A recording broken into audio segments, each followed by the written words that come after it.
prácticas, ¿no? La práctica 15 y la práctica 16 para quedar ya expeditos para nuestra evaluación de la segunda unidad con respecto a la práctica, ¿no? Ahora vamos a ver acá tres patologías. Más que tres patologías, casi dos, ¿no?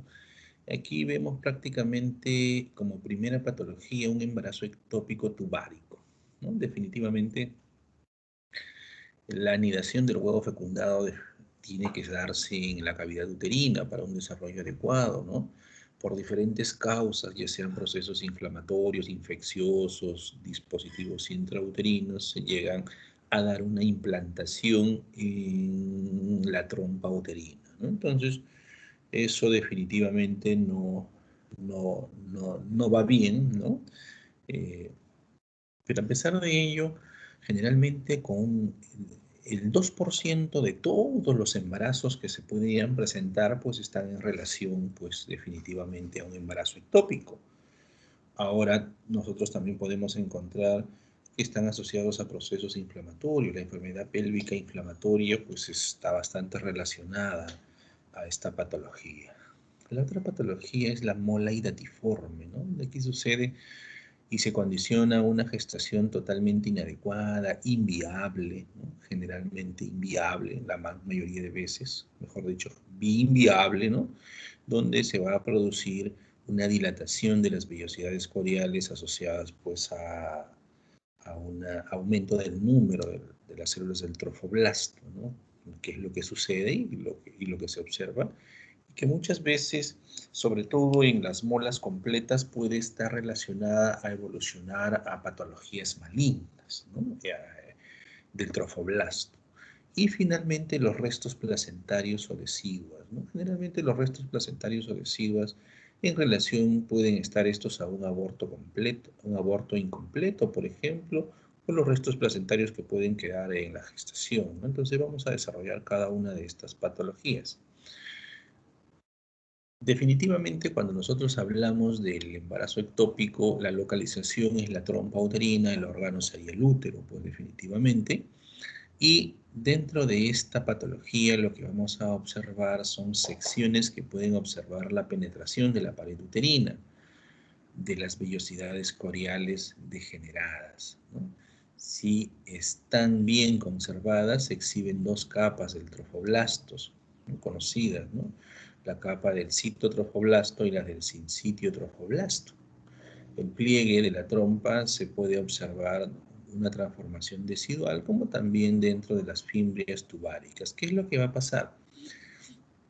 Independientemente de su etiología, el huevo fecundado se va a quedar en la trompa uterina, ¿no? Entonces nosotros, ¿qué va a pasar? Se va a desarrollar en esa zona donde la reacción que se va a producir es tan igual que la que sucede en la cavidad uterina. Entonces voy a ver ahí yo definitivamente un saco, ¿no? El embrioncito, voy a ver con su saco, voy a ver la presencia de las vellosidades coriales a este nivel y que definitivamente estas pueden también tratar de meterse, como lo hemos mencionado, en la pared de esta trompa uterina, ¿no? Entonces, y que definitivamente pues el desarrollo no va a ser, no se va a poder dar porque la luz de la trompa pues tiene un espacio bastante pequeño para que se pueda condicionar el desarrollo adecuado del producto, ¿no? Entonces, eso básicamente es el embarazo ectópico. Cuando nosotros hablamos de un embarazo ectópico, significa la anidación fuera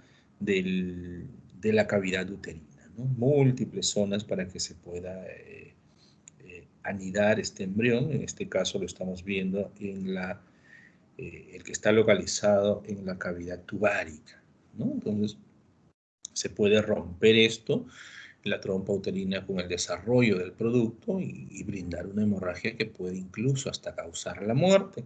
Otras veces puede, generalmente, en un porcentaje mucho menor, pues producirse pues un aborto tubárico hacia la cavidad abdominal y es poco frecuente que también este producto termine reabsorbiéndose espontáneamente a este nivel, ¿no? Entonces, definitivamente esto va a condicionar pues dolor a ese nivel conforme se va desarrollando el producto y muchas veces puede terminar en una intervención quirúrgica con resección de trompa uterina, ¿no? ¿Qué es lo que va a pasar? Macroscópicamente nosotros vamos a ver, acá está la cavidad uterina, este es nuestro útero, tenemos dos anexos, ¿no? Trompas y ovarios, ¿no? Vemos aquí, por ejemplo, la dilatación de la trompa uterina, ¿no? Entonces, definitivamente, algo está pasando a ese nivel, ¿no? Macroscópicamente yo veo esa dilatación. Muchos de los embarazos ectópicos llegan con dolor, ¿no? Y esto condiciona definitivamente la presencia o la producción del citotrofoblasto y del citotrofoblasto de gonadotrofinas coriónicas. Entonces, si se le toma un test de embarazo, la paciente va a tener, pues definitivamente, esta hormona incrementada, así como también podemos encontrarla asociados a un endometrio engrosado, ¿no? Sin producto a ese nivel. Afortunadamente, el ultrasonido ya nos permite hacer esta detección. El ultrasonido definitivamente nos va a permitir observar una cavidad con el embrión al interior, ¿no? E incluso, dependiendo de la edad gestacional, se puede detectar hasta latido, ¿no? Entonces, en estos momentos, pues en la actualidad es bastante sencillo, una ecografía, ¿no? Se puede observar esta cavidad con el producto, incluso hasta el latido cardíaco, ¿no? Se hace el diagnóstico, ¿no? Y dependiendo de la patología puede terminar incluso realizándose una resección del segmento de trompa uterina, ¿no? Y eso es lo que nosotros recibimos en el ejercicio de nuestra práctica, ¿no? Tenemos esto, recibimos una trompa uterina, ¿no? Con aborto, con un embarazo, ¿no? Por embarazo ectópico, y nosotros lo que recibimos más o menos son esta trompa, ¿no? Dilatada, ¿no? De color violáceo, ¿no? A descartar, o ya con el diagnóstico, mejor dicho, de embarazo ectópico, ¿no? Entonces nosotros recibimos, hacemos las descripciones macroscópicas, se recibe ese segmento de trompa uterina dilatada de color violáceo, ¿no? Y todas las características que encontramos. En ese interior realizamos múltiples cortes, ¿no? Incluso en algunas oportunidades podemos apreciar con bastante claridad, miren el saco, ¿no? El saco gestacional y el embrión dentro, ¿no? Ahí está, con bastante claridad, ¿no?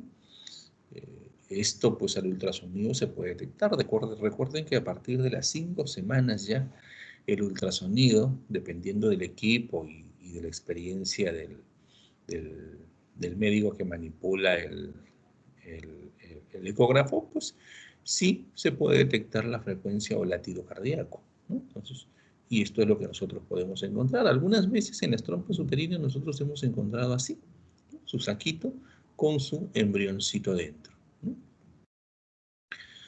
Ahí, macroscópicamente, el diagnóstico ya está hecho, definitivamente, ¿no? Entonces, si yo encuentro en mi segmento de trompa que me envían, ¿no? Lo abro y observo pues el saco y observo el embrión, un diagnóstico más que claro. Y el diagnóstico viene hecho ya, si tiene un ultrasonido con la presencia del embrión dentro y con la presencia del saco gestacional, incluso hasta latido cardíaco muchas veces, pues, y con atrofinas coriónicas en relación a gestación, ya pues el diagnóstico está hecho. Hacemos un corte de la trompa uterina, ¿no? ¿Y qué es lo que vamos a encontrar? Pues definitivamente vamos a encontrar vellosidades coriales. Estas son las vellosidades coriales en relación pues a la gestación.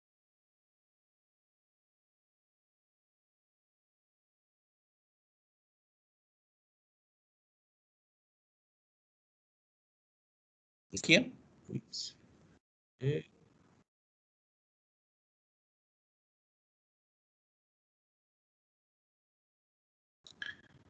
se observa la imagen de jóvenes.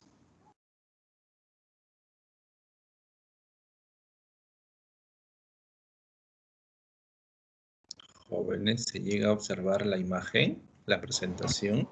No, doctor, no se No, observa. doctor, se ha perdido la imagen.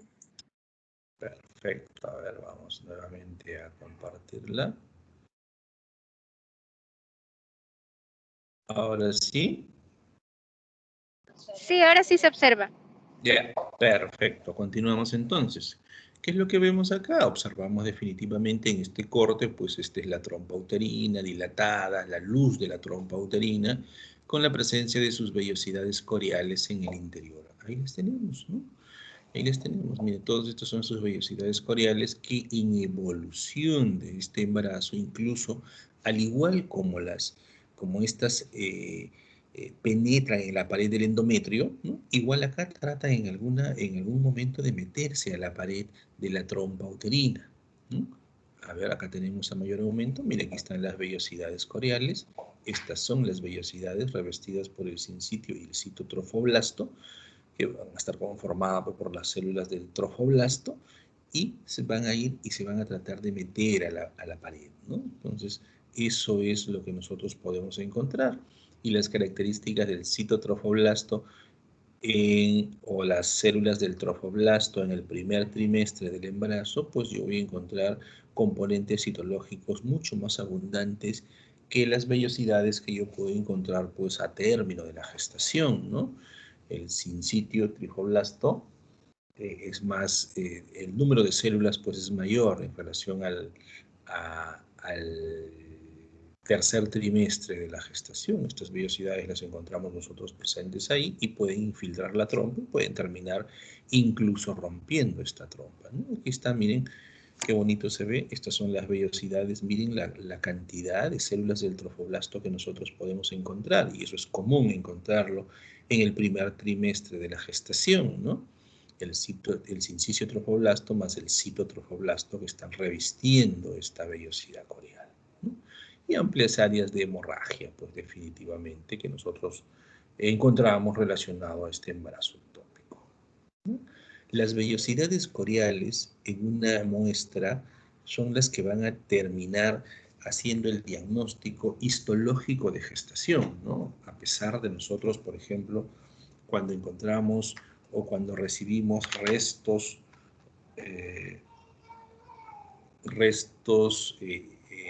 de aborto incompleto, nosotros el localizar la vellosidad corial es la que nos va a dar el diagnóstico de gestación, eso en referencia pues a la histología.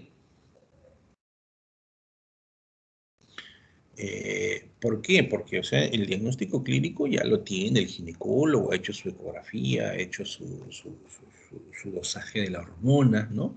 Pero la histología nos da, la vellosidad corial nos confirma básicamente la gestación, ¿no? Acá tenemos el sincicio trofoblasto y el citotrofoblasto, ¿no?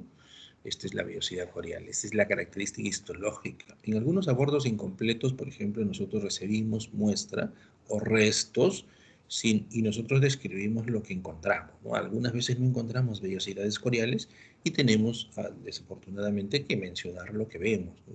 No confirmamos ni descartamos tampoco la gestación.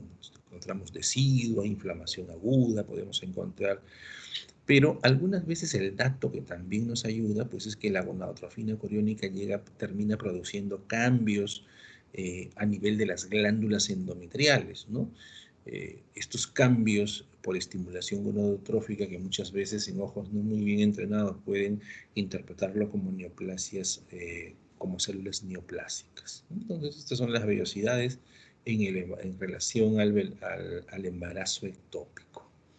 La otra patología es la mola hidatiforme, ¿no? Cuando nosotros hablamos de mola, ¿no? Definitivamente está relacionada pues a las vellosidades coriales, a esas estructuras que hemos visto en el embarazo ectópico, ¿no? Dentro de la descripción acá vamos a ver que las secciones de la mola completa muestran tumefacción hidrópica de la mayoría de las vellosidades coriales. Y hablamos en ese sentido porque aquí vamos a ver dos tipos de mola, ¿no? La mola completa y la mola incompleta, ¿no? Y ausencia prácticamente completa del desarrollo o insuficiencia de la vascularización de las vellosidades, ¿no? En las molas completas generalmente nosotros vamos a encontrar que el revestimiento celular de las células del trofoblasto va a ser bastante grande, ¿no? Hay una hiperplasia de las células del trofoblasto y una dilatación, ¿no? Una dilatación hidrópica de estas vellosidades. Entonces, eso es lo que nosotros encontramos. La sustancia fundamental de la vellosidad es un estroma laxo, mixomatoso, edematoso, cubierto por una capa de epitelio coriónico, tanto conformado por el citotrofoblasto como por el sincitio trofoblasto, donde algunas vellosidades presentan intensa proliferación del trofoblasto, ¿no? A ver, vamos a ver si podemos diferenciarlas, ¿no?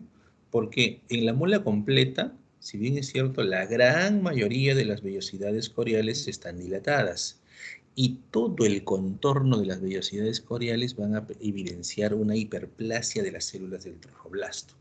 A diferencia de la mola incompleta, en la mola incompleta yo voy a encontrar áreas de vellosidades que están dilatadas y otras zonas no tanto, ¿no? Y la hiperplasia de las células del trofoblasto van a ser también hiperplásicas, pero van a presentar hiperplasias focales en las vellosidades coriales, ¿no? Entonces, son características bastante importantes al momento que nosotros tratamos de identificar si se trata de una mola completa o de una mola incompleta, ¿no? Por ejemplo, al ultrasonido o a la imagen macroscópica, lo que nosotros estamos observando, pues es un útero. Todas estas estructuras dilatadas, quísticas que nosotros estamos observando macroscópicamente son las vellosidades coriales, ¿no? Esta va a estar representada y a la macroscopía nosotros vamos a ver que es una masa frágil, una masa friable, ¿no? Una masa frágil, friable, algunas veces descritas como unas coloraciones medias transparentes, finas, ¿no? Que van a originar estas lesiones tipo quísticas que nosotros encontramos, ¿no? Que al ultrasonido o el equivalente lo comparan como si fueran dilataciones como un racimo de uvas, ¿no? Y al ultrasonido nosotros ¿qué vemos? Vemos como quistecitos, porque con la dilatación hidrópica van a evidenciarse al ultrasonido como zonas anecogénicas. Son líquidos, o sea, se ven como un quiste, ¿no? Y lo que lo reviste, pues, son las células del citotrofoblasto y el sincitio trofoblasto, ¿no? Esto es lo que se encuentra. Mucho más evidente, pues, definitivamente en las molas completas que en las molas incompletas. Y aquí está. Esto es la macroscopía. Eso es lo que se puede recibir en una mola hidatiforme, ¿no? Esta masa que es media friable, ¿no? Y que nosotros vemos las estructuras quísticas macroscópicamente. Aquí podemos ver esta estructura quística a este nivel, a este otro nivel, ¿no? Y hay abundantes lesiones quísticas. Macroscópicamente ya esto, el diagnóstico prácticamente está más que hecho, ¿no? Si yo veo dilataciones quísticas distribuidos casi por todo el espesor, por toda mi muestra que yo tengo aquí, estoy en referencia, pues, definitivamente a una mola hidatiforme de tipo completa generalmente, ¿no? Y eso lo tengo que corroborar a mi histología.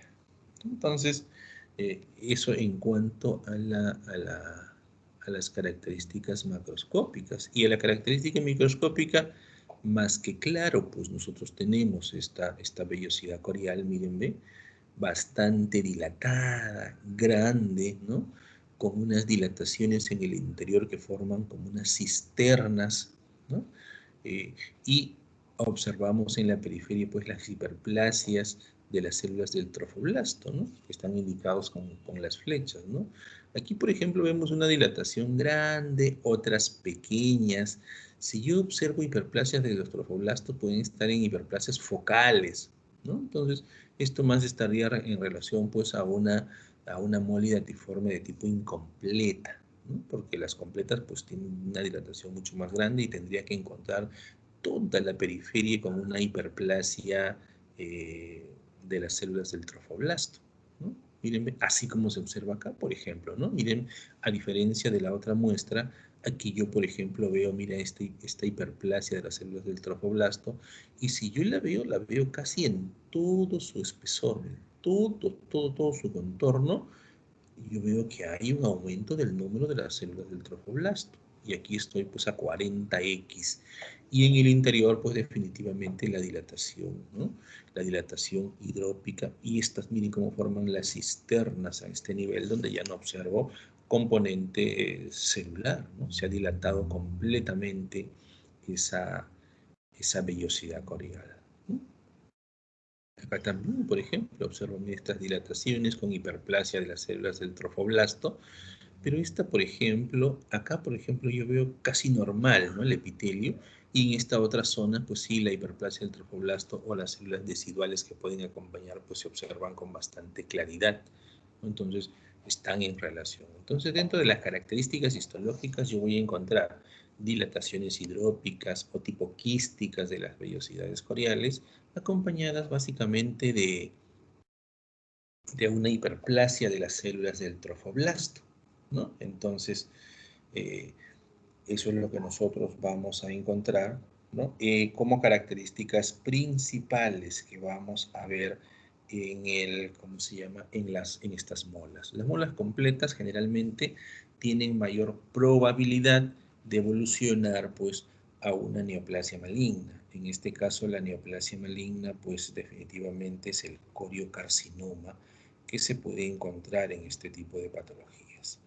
En la mola completa, otra de las características también a tener en cuenta es que es bastante difícil que yo encuentre el embrión o partes de la gestación, ¿no? Porque aquí el embrión muere de manera precoz y no se puede identificar con bastante claridad, a diferencia de las molas incompletas, donde yo sí podría encontrar la presencia del embrión o por lo menos parte de ellos.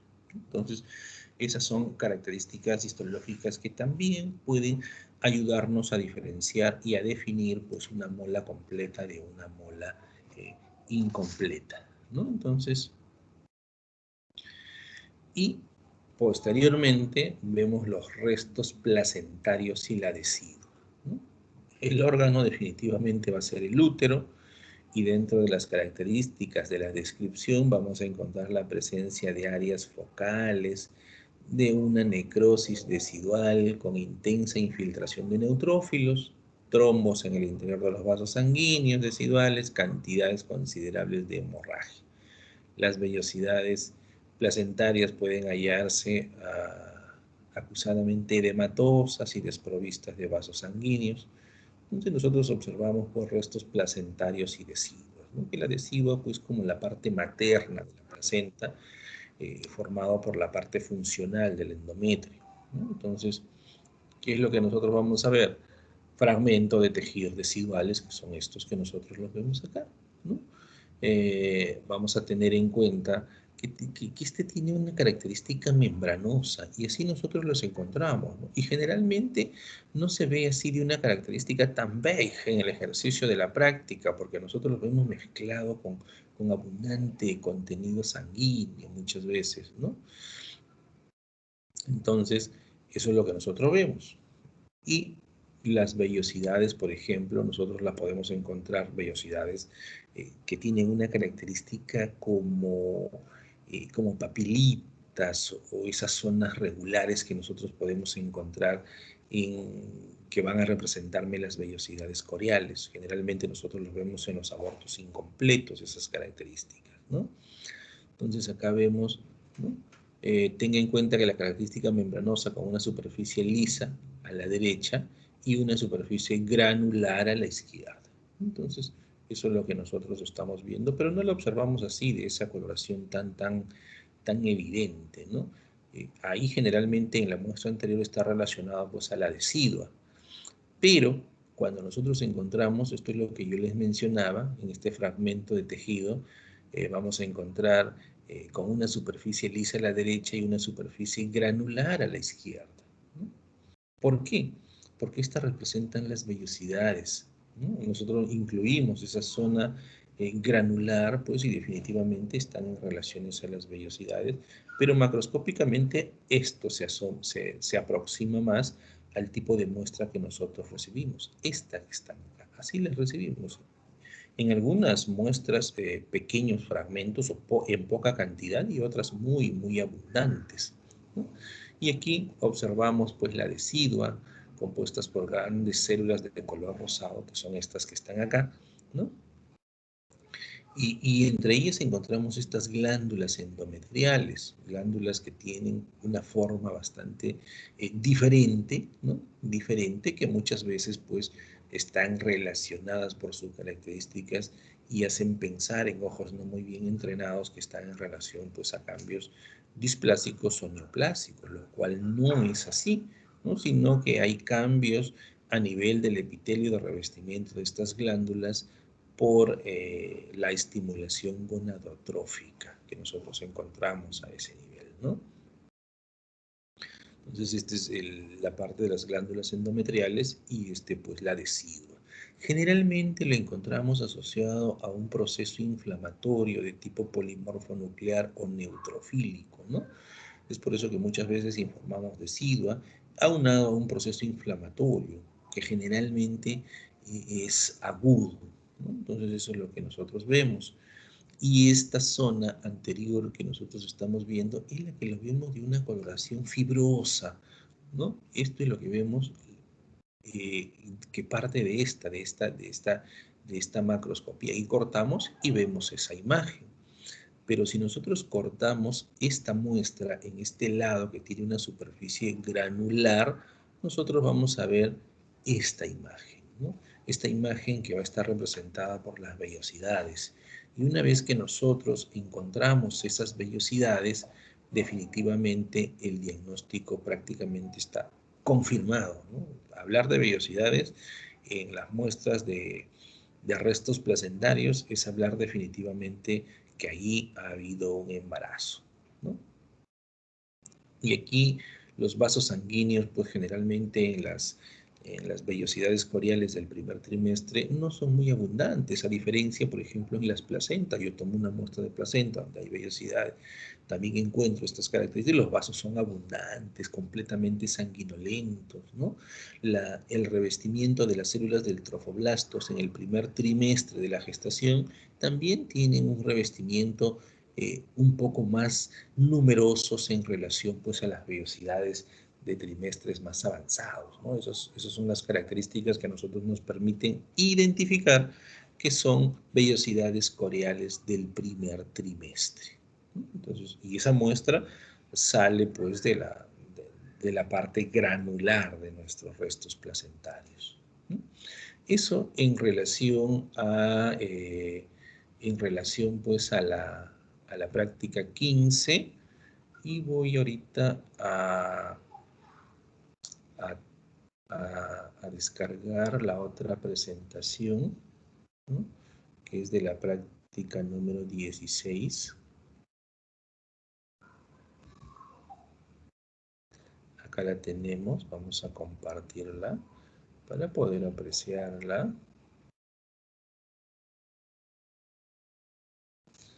Ahí se observa la presentación. Confirmen, por favor, si se observa. La práctica número 16.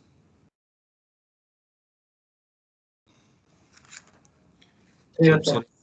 Perfecto, entonces empezamos. Aquí vamos a ver tres patologías básicamente frecuentes, ¿no? El cáncer de mama, la neoplasia maligna más frecuente que es el carcinoma ductal, y el fibroadenoma que es una neoplasia maligna, ¿no? Generalmente asociados a pacientes jóvenes, y la ginecomastia, ¿no? Que es una proliferación de botones mamarios, ¿no? Que ya lo vamos a describir, ¿no? Entonces, en cuanto al fibroadenoma, pues el órgano definitivamente es la mama, y esta va a estar caracterizada por la presencia de tumoraciones que son benignas, ¿no? Generalmente que son benignas, y por ser tumoraciones benignas, pues nosotros vamos a ver tumoraciones de bordes bien definidos.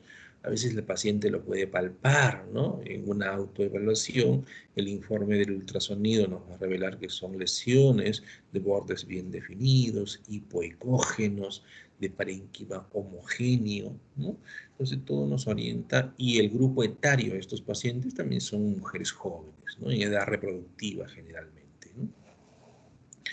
Acá tenemos que la glándula mamaria ha sido reemplazada por una masa nodular, ¿no? Es un nódulo de tejido fibroso, laxo reticular, de características mixomatosas. La proliferación del tejido conectivo es activa y llega a colapsar la luz de muchas de las glándulas, ¿no?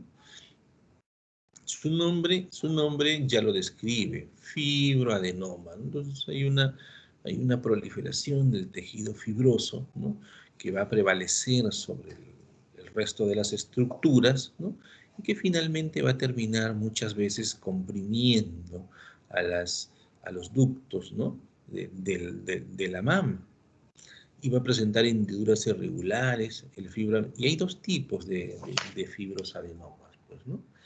El fibroadenoma intracanalicular y el fibroadenoma pericanalicular. El fibroadenoma intracanalicular es aquello donde el tejido fibroso tiene una proliferación bastante grande y termina alterando o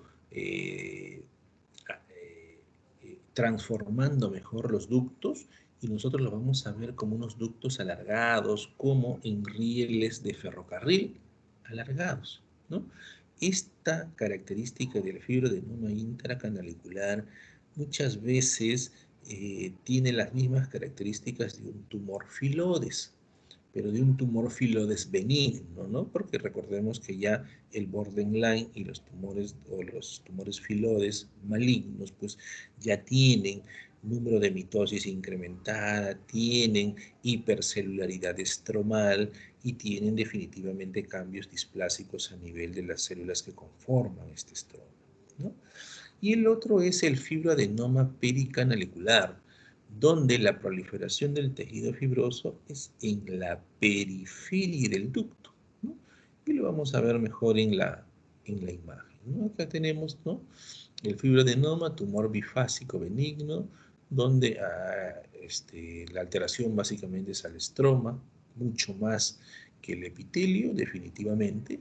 Esta es la parte que va a proliferar. La edad es generalmente en mujeres jóvenes, en edad reproductiva, ¿no? Ya lo habíamos mencionado. El tumor es bien definido, móvil, firme, poco doloroso, de crecimiento lento, ¿no?, único, algunas veces múltiples, y puede medir de 1 hasta 20 centímetros. Todas estas características que se describen aquí, pues están en relación, pues, a las características benignas en relación a tumoraciones.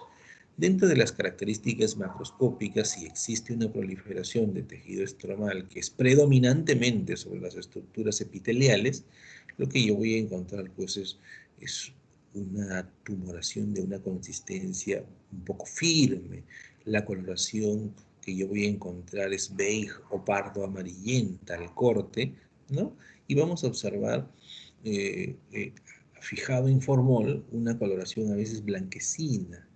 ¿Por qué? Porque está dado, pues, por una proliferación predominantemente de tejido fibroso, que es la que me va a condicionar las características histológicas para poder hacer el diagnóstico, ¿no? Acá está, por ejemplo.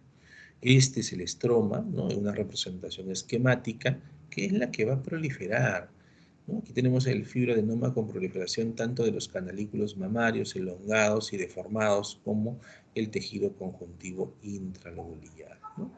Y acá tenemos el tumor filodes, ¿no? La diferencia, son bien parecidos y encajan dentro del diagnóstico diferencial, ¿no? El aspecto es semejante al fibroadenoma por el componente conjuntivo, pero exhibe y muestra, como ustedes lo ven y lo observan acá, la hipercelularidad del componente estromal es bien marcada en relación al fibroadenoma de mama, ¿no? Y lógicamente nosotros encontramos esto ya hace una diferencia, la hipercelularidad, y cataloga, pues, a este como un fibroadenoma y este como un tumor filodes. Cuando nosotros ingresamos a este, ya tenemos que definirlo, si es un filodes benigno, si es un filodes borderline o si es un filodes maligno, ¿no? El fibroadenoma es completamente benigno.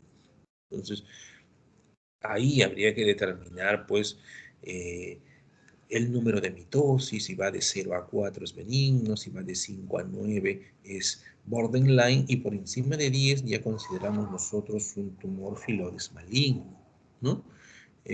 Ahora bien, características del tamaño, componente infiltrativo de esta neoplasia, también nos ayuda pues a determinar si es bueno o si es malo.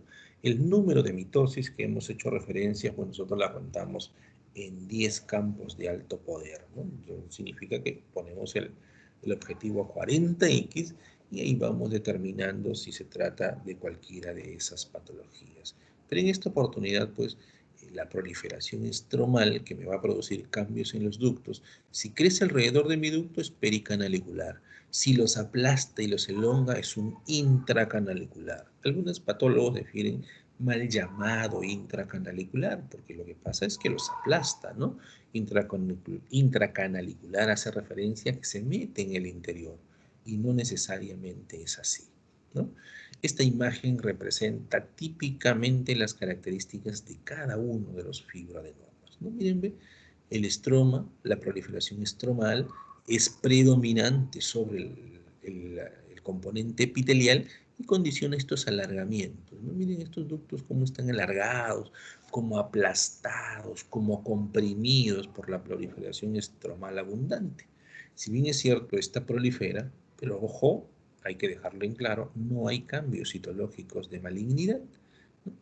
Mucho menos hay mitosis, ¿no? Y si hay, son muy, pero muy escasas, ¿no? Este es un fibroadenoma intracanalicular. Y al lado, al derecho, lo que tenemos es un fibroadenoma también condicionado por la característica de la proliferación del tejido estromal, pero este es un fibroadenoma pericanalicular, como prolifera, pero deja los tubos en sus formas prácticamente sin alteración. Entonces, ahora, ¿puede existir un fibroadenoma intracanalicular puro? Sí. ¿Puede existir un fibroadenoma pericanalicular puro? También. Pero como en medicina nada es absoluto, ¿puede haber un fibroadenoma con ambos componentes? Por supuesto. Y son la gran mayoría de los fibroadenomas, ¿no?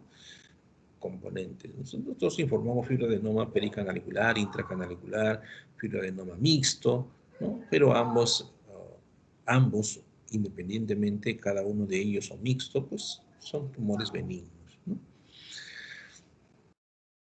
Cuando el tejido es conjuntivo estromal se invagina en el componente glandular, se denomina patrón intracanalicular. Es lo que tenemos acá. Y me condiciona esta característica, ¿no? Los conductos comprimidos muestran un patrón de ramificación lineal con lúmenes en formas de hendidura. Ahí los tenemos, ¿no? Esta proliferación estromal es predominante sobre el epitelio que me produce estas deformaciones, ¿no? Eh, deformaciones de los ductos, ¿no? Entonces eso es lo que nos da pues la característica histológica para definir. Y esta proliferación estromal es la que le da pues a esta tumoración esa consistencia firme, esa consistencia dura, ¿no? Que puede tener un color pardo amarillento y muchas veces blanquecina los cortes, ¿no? Son tumores que tienen esa característica, sobre todo la fijación en formol, ya se ven mucho más blancos que pardo amarillentos. La otra patología de presentación muy frecuente, y es la neoplasia maligna de presentación más frecuente en la mama, que es el carcinoma ductal de la mama, ¿no? Definitivamente el órgano va a ser la mama. El tumor está constituido por células de características fenotípicas malignas, ¿no? Que se disponen en cordones, nidos celulares, o túbulos, o masas anastomosadas, y mezclas de todos los patrones de infiltración en el estroma, ¿no? El detalle de las células tumorales varía desde células pequeñas con núcleos regulares a moderadamente hipercromáticos hasta células grandes con núcleos irregulares, ¿no? Desde bien diferenciado, moderadamente diferenciado, poco diferenciado. Para hacer esa disquisición entre los grados de diferenciación, pues definitivamente nosotros tenemos que ver las características ductales, tenemos que ver las características del núcleo y definitivamente el número de mitosis, ¿no? hacemos una suma de cada una de sus características, cada una la estaríamos de 1 a 3 si hay túbulos abundantes, ¿no? Y si van disminuyendo, si los núcleos son de tamaños regulares o son cambios bastante evidentes, y el número de mitosis, ¿no? Sumamos los mitosis por 10 campos de alto poder que van de 0 a 7, de 7 a 15 y mayor de 15. Conforme se va haciendo más severos los cambios, pues le damos 3 puntos, ¿no? A mayor puntaje, definitivamente el carcinoma o la neoplasia maligna va perdiendo diferenciación, y que generalmente lo encontramos nosotros cuando observamos pues carcinomas infiltrantes de la mama, ¿no? Ahí está. Las características macroscópicas, ¿no? Pueden tener diferentes tipos de características, condicionar lesiones ulcerativas, condicionar piel de naranja, ¿no? O lesiones ulcerativas que no cicatrizan, ¿no? O secreciones a través de la mama, ¿no? De los ductos de la mama, unas secreciones sanguinolentas pueden condicionar, ¿no? Generalmente lo que se hace es una biopsia, ¿no? O una biopsia o un extendido citológico para condicionar el diagnóstico definitivo. ¿Y qué es lo que vamos a ver? Cambios fenotípicamente malignos de las características citológicas, ¿no? ¿Y qué es lo que vemos cuando se hace una tumorectomía o una mastectomía radical? Dependiendo de la conducta terapéutica, esto es lo que nosotros encontramos, ¿no?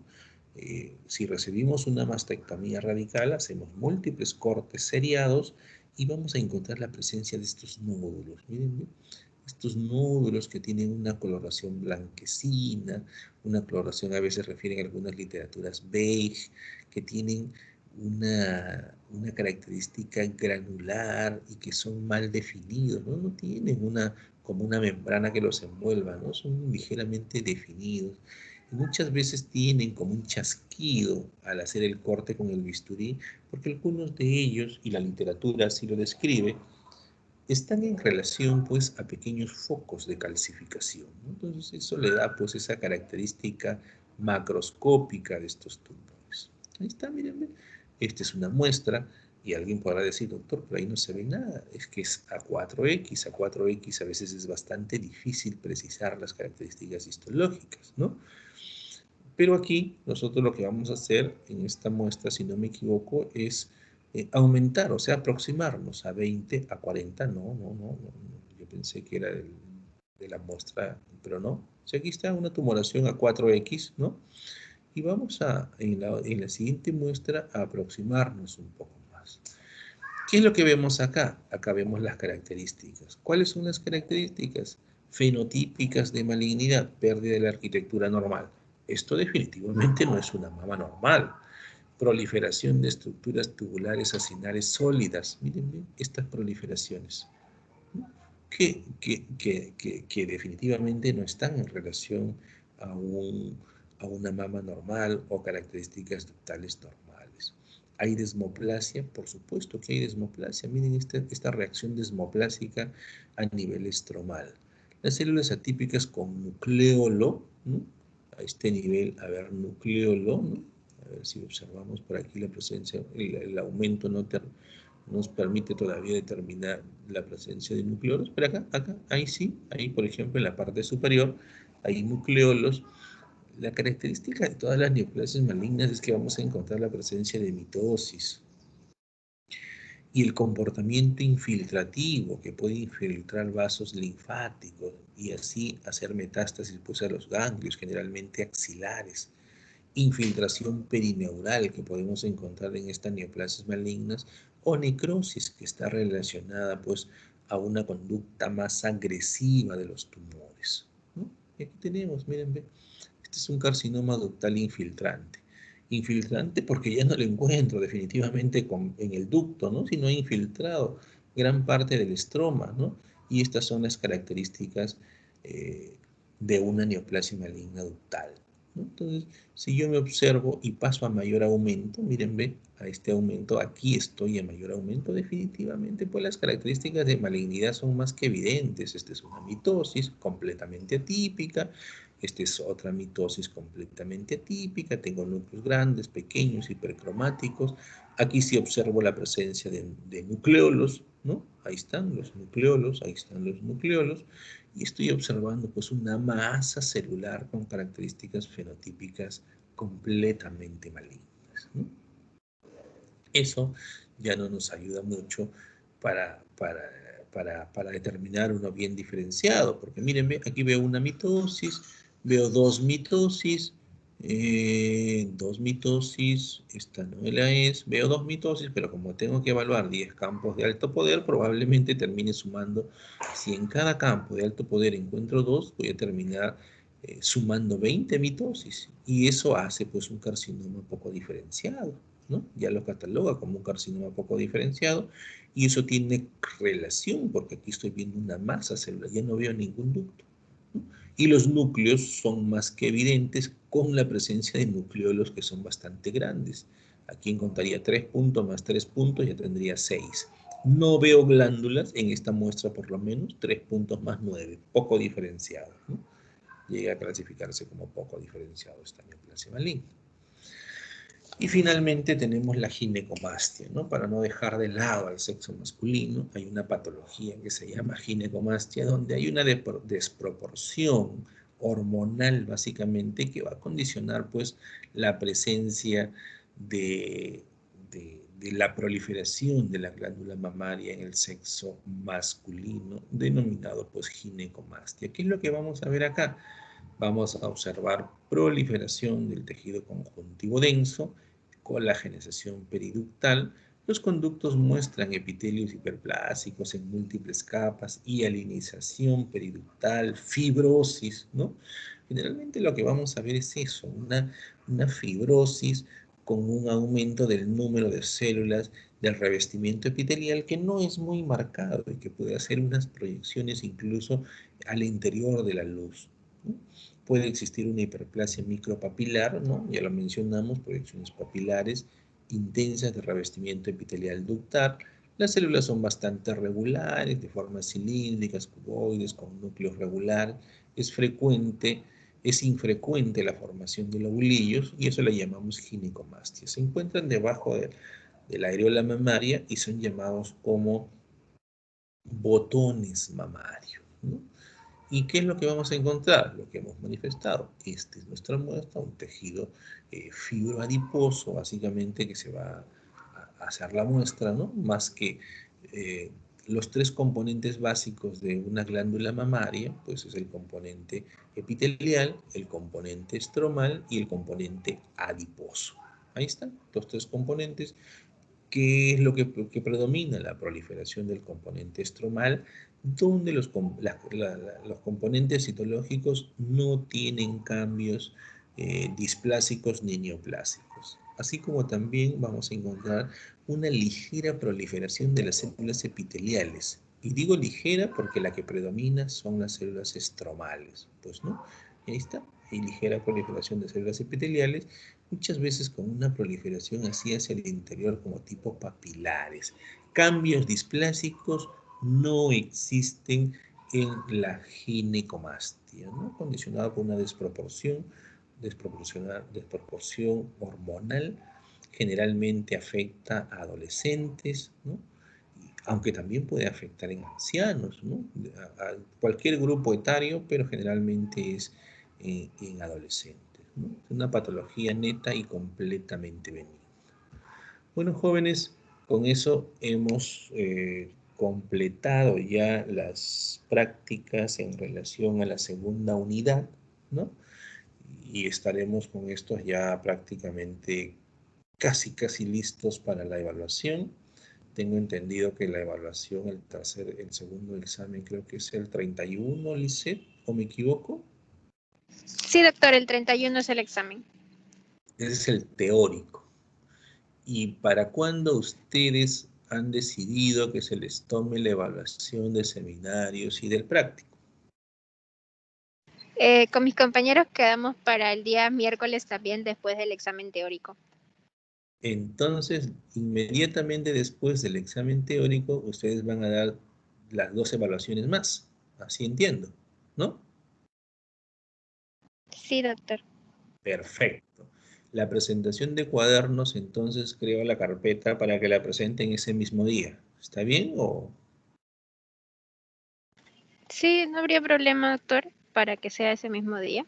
Ya, perfecto. Yo creo la carpeta le voy a poner para que tengan cierta facilidad hasta el miércoles, de ese miércoles 31 hasta las 23:59. ¿Ya? Hasta esa hora la pueden cargar. Y entonces a las 5:30 o después de la evaluación teórica, ¿no? Nos reunimos para nosotros realizarnos. Nuestra evaluación es mucho más sencilla que la teórica, ¿no? Los seminarios en relación de 5 a 10 preguntas de opción múltiple en los temas de seminario, y la práctica son 5 preguntas, como ya lo hemos mencionado, órgano, diagnóstico, características histopatológicas. Cada una tendrá un tiempo de duración de 10 minutos a 15 minutos como máximo, cada una de ellas. ¿Ya? Entonces, jóvenes, quedamos en el miércoles 31. Todas nuestras calificaciones las vamos a realizar ese día y con eso ya pues queda, se culmina la actividad práctica y teórica también, ¿no? Porque sería su examen de la segunda unidad. ¿Correcto? Sí, doctor, muchas gracias. Perfecto. Entonces ahorita lo que voy a hacer es a proceder a cargar las prácticas del día de hoy para que tengan todas las prácticas completas y no haya ningún inconveniente con la presentación de sus cuadernos. Bueno, jóvenes, entonces buenas tardes con todos y nos estaremos encontrando